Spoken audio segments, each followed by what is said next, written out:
All right, joined here by Coach Brian Dobie of the Manitoba Bisons and also head coach of Team West. Coach, the team didn't come out on top today, but we talked about at the beginning of the week, the whole process trying to grow these guys and get their skills shown across for all the scouts. How successful was the week in your eyes? Oh, I think it was extremely successful. Well, listen, it starts with the weather. Yeah. And Montreal brought us incredible weather.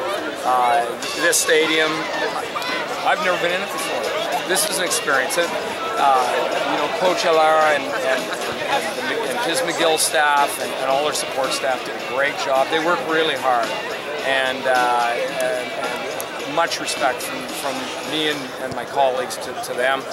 I think what people have to understand about this game, and this is how I address our team in the West at least, is that this game is for you as individuals.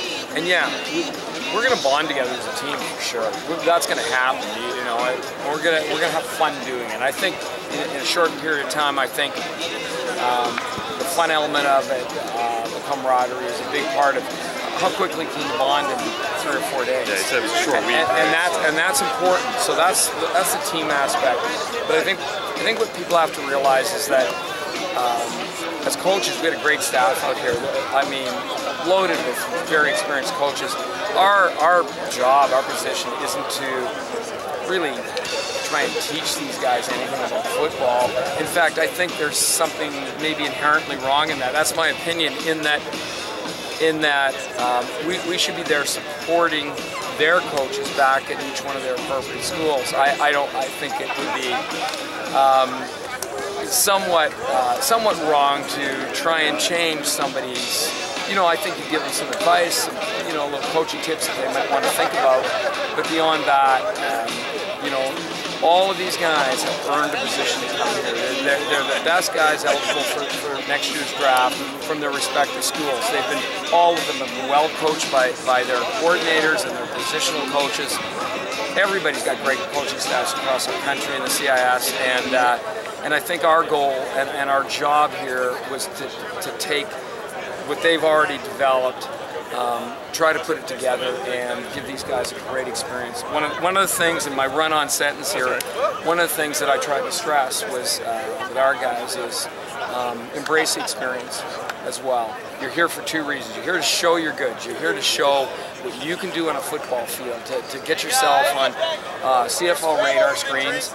You're here to bring the experience back to your own respective programs, and you're here to enjoy the experience for life. 40 players here from the West, hundreds left behind. All those guys would die for the chance to be here.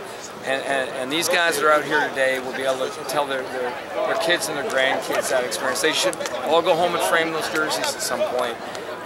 Because they earned those jerseys, and what a great experience. It's not just about going to the CFL, it's about embracing a great CIS experience. Yeah, totally agree. The last thing I want to ask you here, 62 years old, I had heard about your energy level before I ever came here. This is my first time interacting with you, but I had heard about the great Coach Dobie from Manitoba. Man. So now I get to see it in person. Where does all the energy come from? You're the most excited guy on the sideline after a sack or an interception. Well, first of all, I want to get a copy of this tape, and I want to get it to our president so I can get a raise. Yeah. Okay, you're great. You're a great agent. You know what? It's funny. I get asked all the time now. I am. It's kind of a little awkward. It's just starting up. Where, you know, how many more years you got left? How long? You've been thinking about retiring? I'm getting asked that all the time. I'm thinking, wow, there's a lot of gray here. But you spend your whole life. This is my 41st year of coaching. You spend your whole life around 20-year-olds, like, you know, doing something that they have an incredible drive and passion and motivation for, and it just rubs off on you, and it's exciting to be around them, and that's what it is. I love what I do. I mean, heck, if I still didn't have a mortgage payment, I'd be doing this for free.